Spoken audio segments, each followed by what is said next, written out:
Bonsoir tout le monde, bienvenue à la soirée coup d'œil de l'Académie d'apprentissage virtuel, affectueusement appelée l'AAV. C'est notre deuxième rentrée cette année et nous sommes vraiment contentes d'être avec vous ce soir. Alors, sans plus tarder, pour ceux qui ne me connaissent pas, mon nom est Sylvie Tessier-Lacroix et je suis la directrice de l'AAV. J'ai le plaisir de vous présenter en fait, elles se présenteront, mais mes collègues à la direction d'école. Alors, je me présente, Sylvia Carola, directrice adjointe. J'ai la chance de travailler avec la merveilleuse équipe de l'AAV cette année également. Je continue à travailler avec vous. Bonsoir, moi c'est Adèle Maillé-Blais, directrice adjointe également, qui fait partie de cette équipe et je vous souhaite une belle soirée. Alors, sans plus tarder, avant de débuter notre rencontre, nous allons nous recueillir ensemble pour demander au Seigneur de nous guider et de nous éclairer. Alors, au nom du Père, du Fils et du Saint-Esprit. Seigneur, nous venons vers vous ce soir pour vous demander de demeurer avec nous, de nous envoyer vos anges pour nous guider, nous éclairer, nous conseiller dans le travail que nous avons à faire cette année. Alors, les parents nous confient ce qu'il y a de plus précieux pour eux, leur enfant. Donnez-nous le courage, la persévérance et la résilience de faire les bonnes décisions pour ces enfants, les élèves, donc leurs enfants. Merci d'être avec nous. Merci de nous envoyer le Saint-Esprit pour nous éclairer.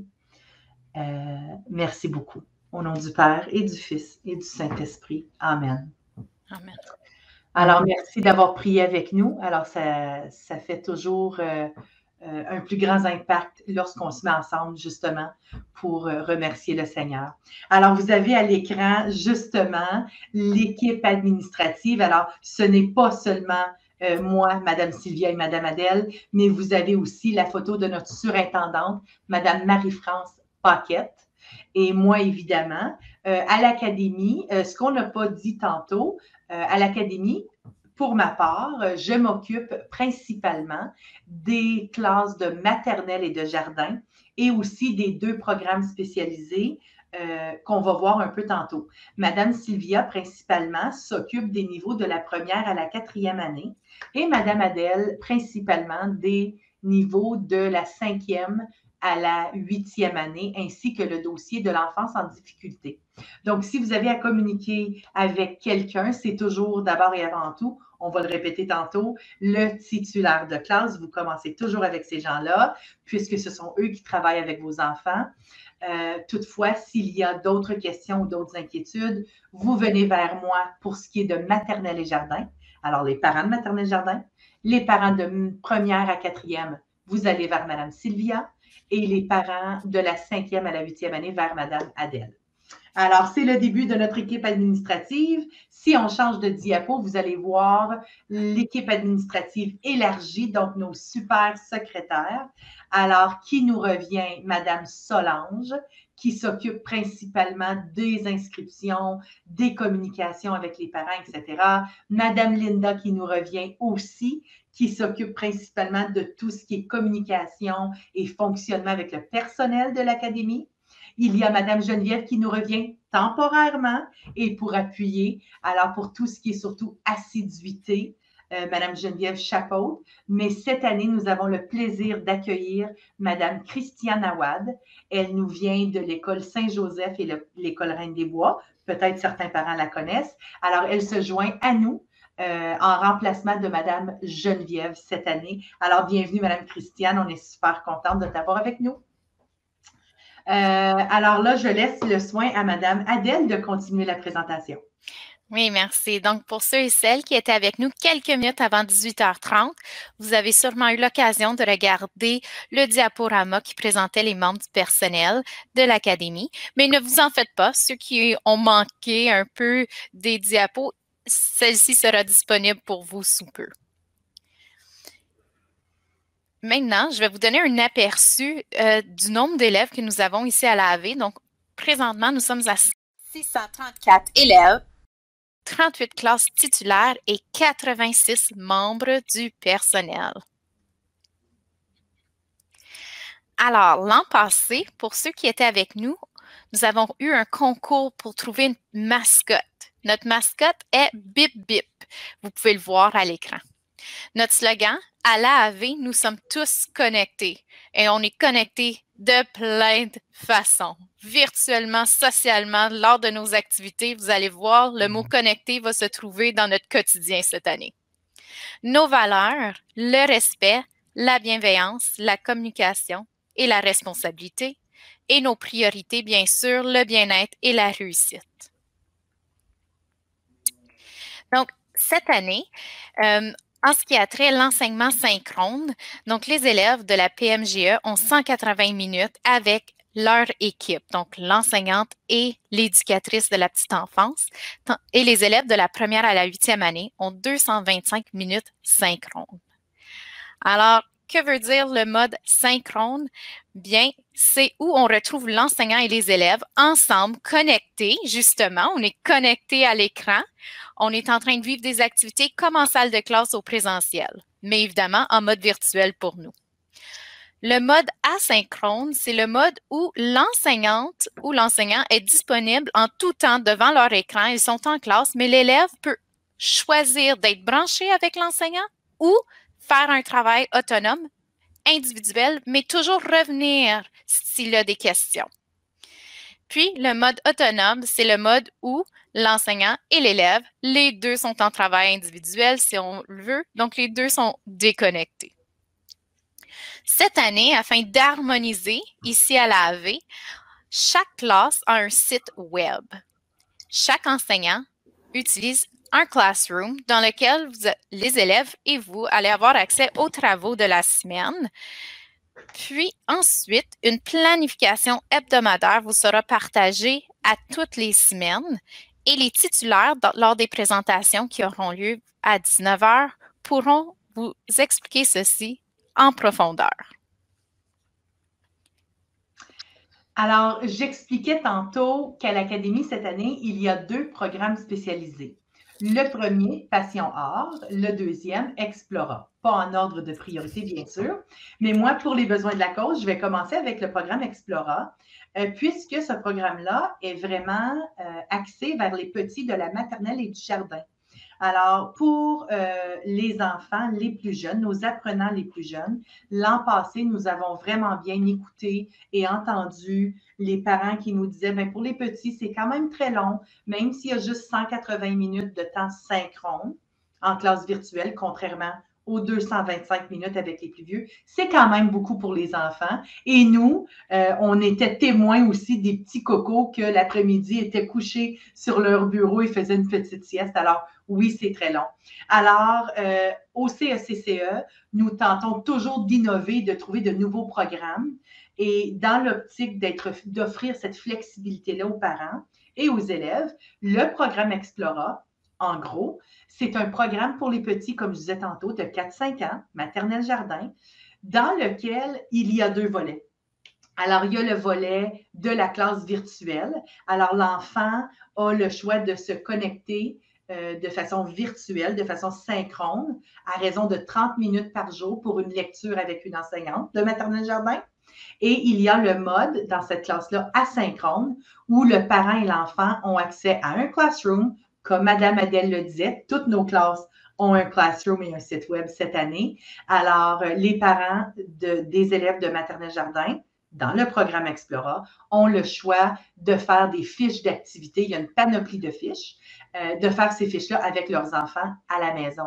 Le deuxième volet d'Explora, rapidement, c'est la classe nature. Alors, les enfants sont invités à vivre 1 ou 2 journées par semaine en nature, non seulement avec une enseignante et une éducatrice de la petite enfance, mais aussi avec des experts de Nature Schools. Alors, c'est un programme spécialisé que nous lançons cette année pour offrir, comme je disais tantôt, un peu plus de flexibilité aux parents pour les tout-petits de l'Académie. Alors, c'est le programme Explora. Pour le programme Passion Art, cette année, c'est vraiment un programme pour les plus vieux. Alors, c'est d'une extrémité à l'autre pour cette année. Alors, c'est des projets pilotes parce que, comme je disais tantôt, on aime innover et offrir différents programmes. Alors, Passion Art, c'est un programme qui existe depuis 1 an ou 2 ans déjà au conseil scolaire. C'est principalement rattaché à l'école secondaire Béatrice Desloges à Orléans, puisque c'est notre école secondaire qui a les arts en spécialisation.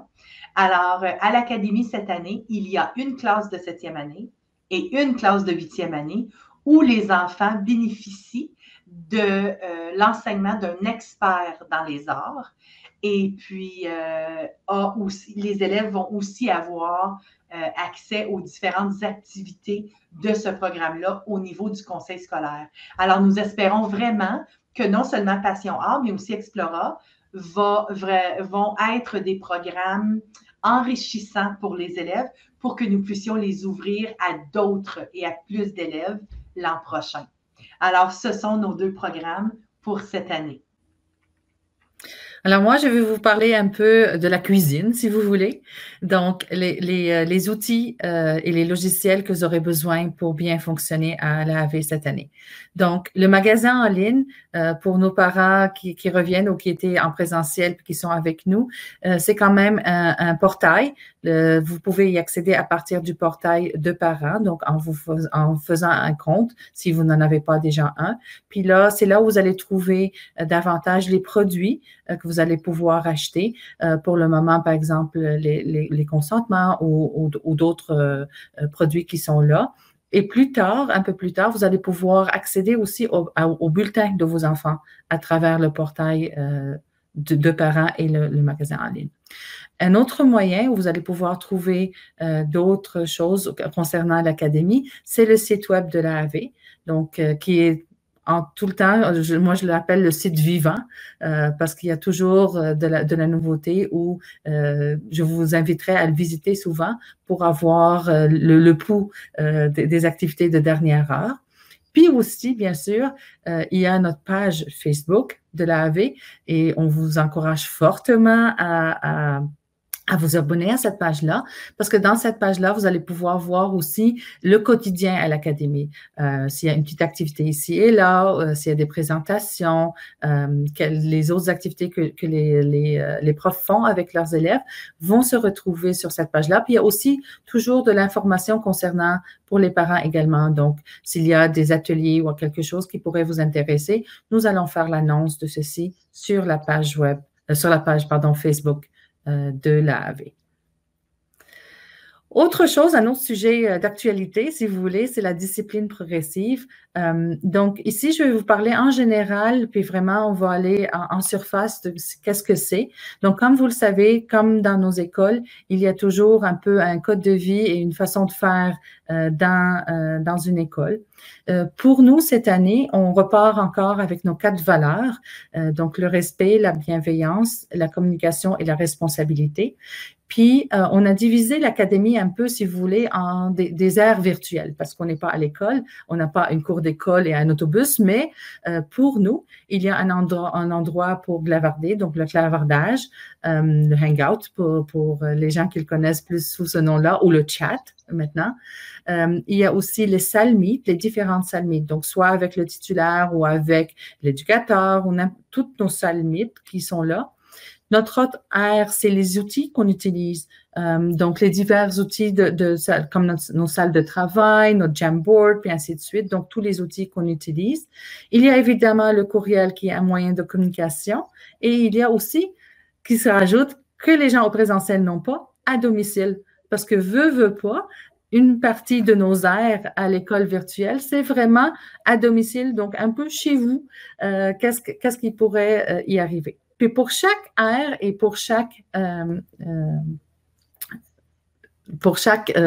place, il y a quand même des règlements à suivre. Donc, il y a même des attentes de notre part et de la part de l'enseignant et même de la part de vous, chers parents, également, des choses qu'on suggère à l'enfant d'avoir pour chaque aire et pour chaque valeur également. Je donne un exemple, par exemple, dans le clavardage, au niveau du respect, bien, à ce moment-là, je dois saluer proprement les autres. Je ne peux pas juste dire du n'importe quoi. Puis toute cette discipline-là progressive, vous allez la voir filer à travers l'année scolaire. Et durant l'année scolaire, nous, on va la voir, on va l'effleurer ici, on va y revenir avec vous en tant que parents, mais également tous les enseignants et le personnel de l'école et les élèves vont avoir à vivre des leçons explicites sur cette discipline-là afin d'avoir un beau atmosphère harmonieuse au sein de l'école. Donc, on va continuer à travailler là-dessus avec vous, avec votre enfant et avec l'enseignant en tant que communauté apprenante.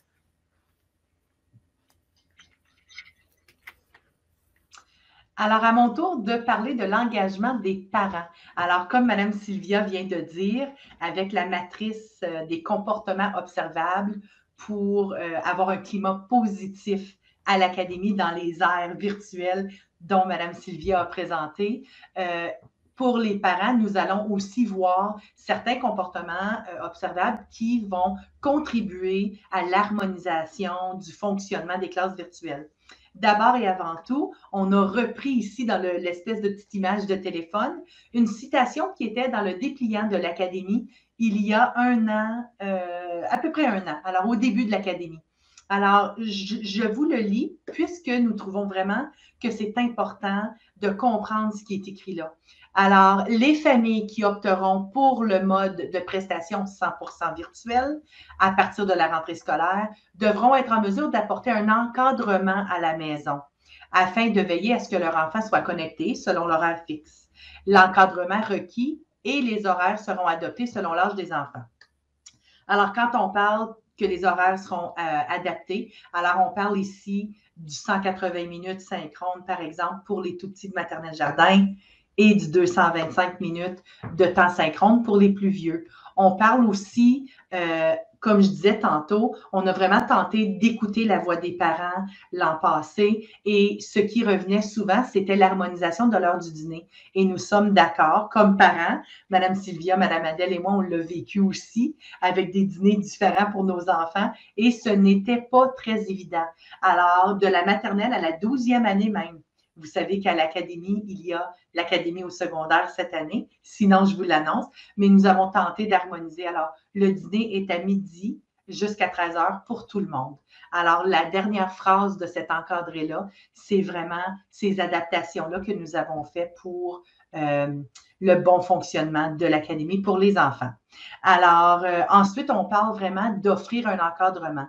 Alors, étant donné que les enfants sont à la maison, et non en présentiel, parce que quand les enfants sont en présentiel, le personnel en salle de classe est vraiment là pour offrir non seulement l'enseignement, mais aussi un encadrement. Donc, la position d'écoute et voici comment on fonctionne. Maintenant, en virtuel, l'enseignement et l'apprentissage, c'est la responsabilité évidemment du personnel enseignant, mais nous avons besoin de votre aide pour l'encadrement, étant donné que nous ne sommes pas en présentiel avec eux. Alors, on vous remercie à l'avance pour ceci. Nous savons que vous travaillez aussi. Donc, vous allez voir un peu tantôt, on parle de l'emplacement des élèves, mais l'encadrement que vous allez offrir à vos enfants va vraiment être bénéfique pour leur apprentissage et leur bien-être. Alors, merci à l'avance pour ça. Le deuxième point pour les parents, c'est le conseil d'école.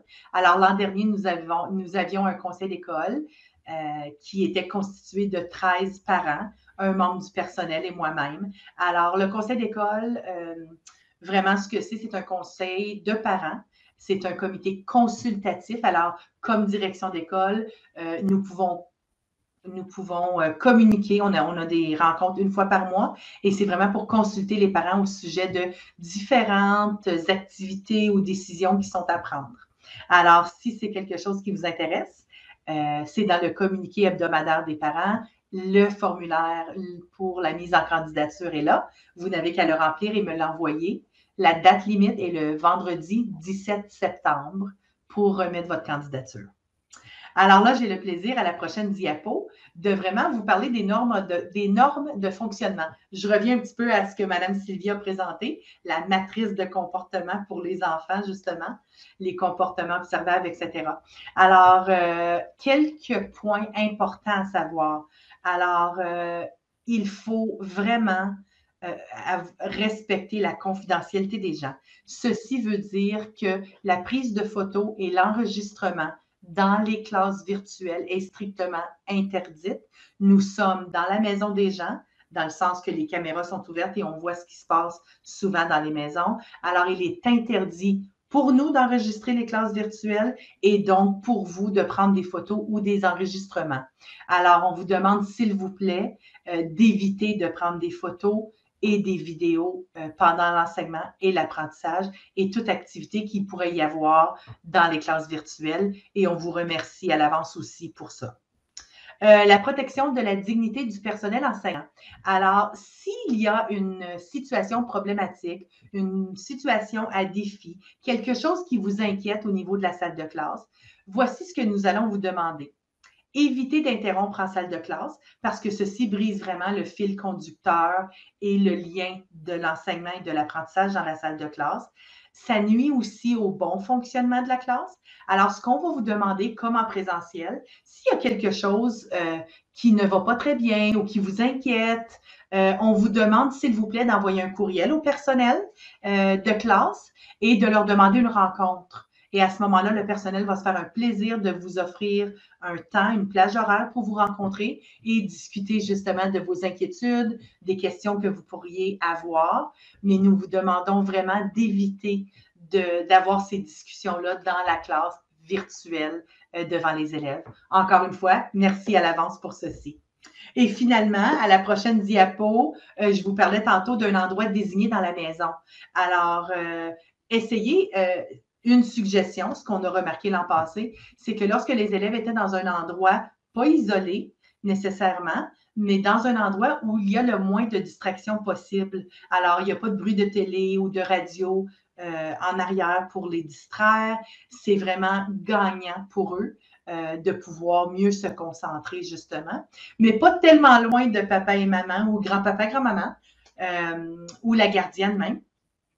Pour pouvoir les aider et justement offrir cet encadrement-là dont j'avais parlé un peu tantôt.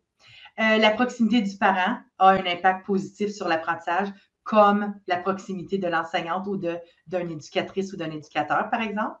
Et finalement, alors ici, je le dis toujours avec un brin d'humour, comment aider mon enfant sans donner les réponses, parce qu'on le sait que donner les réponses n'aide pas. Puis là, on ne parle pas juste d'un enfant, de n'importe qui. Quand on offre les réponses, on n'aide pas la personne à apprendre. Mais nous, ce qu'on vous encourage à faire, c'est de questionner vos enfants. Alors, plus on questionne les enfants ou les gens, plus on a la pratique réflexive et on discute et on pense et on réfléchit, on tisse des liens. Et c'est à ce moment-là que les élèves, vos enfants, peuvent trouver les réponses. Parce que souvent, ce qu'on voit en classe virtuelle, c'est l'enseignante pose une question et l'élève regarde l'écran et tout d'un coup, les yeux de l'élève font « et là, offre la réponse ». Alors, on trouve ça toujours très, très drôle, mais nous vous encourageons vraiment à questionner vos enfants par rapport à ce qu'ils sont en train d'apprendre au lieu d'offrir la réponse. C'est beaucoup mieux pour la pratique réflexive et la pratique critique aussi. Alors, encore une fois, on vous remercie à l'avance pour tout ceci. Ce sont des pratiques gagnantes à la fois pour vos enfants, surtout nos élèves, pour vous et pour le personnel de l'Académie. Alors, merci encore pour ceci. Alors là, j'embarque de mon côté. Donc, la communication entre l'AV et la maison. Encore une fois, je répète, on va continuer à le répéter probablement, ce que Mme Sylvie vient de dire. Le premier contact avec l'Académie, c'est le personnel enseignant. C'est les personnes qui sont là à tous les jours avec vos enfants, puis c'est eux autres qui connaissent davantage les situations. Donc, c'est à eux qu'il faut communiquer en premier. Si ça ne se résolve pas ou ça continue ou vous voulez nous contacter à nous, à ce moment-là, vous pouvez vous adresser à Mme Sylvie pour les classes de maternelle jardin. De la première à la 4e année, ça va être avec moi, c'est Mme Sylvia. Et de la 5e à la 8e année, ça va être de contacter Mme Adèle également. Aussi pour la communication, le courriel est très encouragé. Donc, on vous encourage à utiliser le courriel de l'AAV qui est academyav@écolecatholique.ca. Mais aussi, il y a un autre courriel au cas où votre enfant sera absent, il a un rendez-vous quelconque, il doit partir plus tôt, ainsi de suite, vous pouvez toujours écrire à l'assiduité. Puis à ce moment-là, c'est assiduité @écolecatholique.ca ou vous pouvez toujours utiliser la vieille méthode, comme on dit, et appeler à l'académie. Puis il y a toujours une de nos secrétaires qui lui fera plaisir de vous répondre et répondre à vos questions. Et le numéro de téléphone de l'académie, vous le trouvez ici. Toutes ces informations-là également, vous allez les trouver dans la trousse d'accueil. Donc, votre trousse d'accueil, vous l'avez reçue par courriel. Si vous la perdez, à un moment donné, elle se trouve également dans les sites de l'académie, donc dans le site de toutes les classes, sous la section parents. Vous allez pouvoir trouver ici aussi une panoplie de logiciels, le communiqué hebdomadaire pour les parents, ainsi de suite. Tout s'y trouve et la trousse d'accueil est là où vous trouverez également toute l'information nécessaire sur l'académie. N'hésitez pas à la lire. Et là, je laisse la parole à Adèle. Oui, c'est bien ça. Alors, pour l'horaire de ce soir, nous terminons la présentation de notre part, donc par l'administration. Puis, on va inviter de vous rendre vers les présentations des classes de maternelle et jardin à la 3e année pour 19h et à 19h30 aux présentations de la 4e à la 8e année. Donc, les présentations auront lieu dans la classe virtuelle de votre ou de vos enfants. Vous n'avez qu'à cliquer sur le lien de la classe à partir du site web. Et je vais juste ajouter, des fois, c'est un peu comme frapper à la porte. Donc, vous allez attendre que l'enseignant et l'enseignante vous acceptent dans le Meet pour que vous puissiez rentrer. Alors, ceci termine notre soirée coup d'œil, la section de l'administration, en fait. Alors, on vous souhaite une belle soirée. Merci d'avoir été avec nous. Et je suis certaine que Mme Sylvia et Mme Adèle se joignent à moi pour vous dire bonne soirée et à la prochaine. À la prochaine. À la prochaine. Bye.